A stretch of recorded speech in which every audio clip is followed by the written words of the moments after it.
રાજસ્થાન અને ગુજરાત બંને રાજ્યોના સરહદનો પ્રશ્ન ઘણા સમયથી ચાલે છે। એના માટે ત્યાંના લોકોએ ને બધાએ રજૂઆત કરી હતી। એનો સરહદનો જે વિવાદ છે એના માટે બંને સરકારો મળી હતી, બંને કલેક્ટરો મળ્યા હતા, પણ એને સમય થઈ ગયો। પણ જે સરહદ નક્કી કરવી પડે, જે પિલ્લરો લગાવવા જોઈએ, હજુ સુધી લાગ્યા નથી। એના લીધે આ વિવાદ ઊભો રહ્યો છે।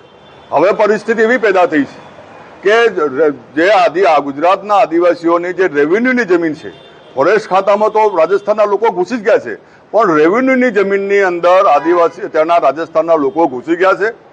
તો અમે કલેક્ટરશ્રીને રજૂઆત કરી કે આને તાત્કાલિક તપાસ કરીને લેન્ડ ગ્રેબિંગનો જે કાયદો આપણે ગુજરાતની અંદર બનાવ્યો છે, તો એ કે જે ઘૂસી ગયા છે એ રાજસ્થાનના ખેડૂતો, એના ઉપર લેન્ડ ગ્રેબિંગનો કેસ કરવો જોઈએ, એવી વાત અમે આજે કલેક્ટરશ્રીને કીધું છે અને રજૂઆત પણ કરી છે।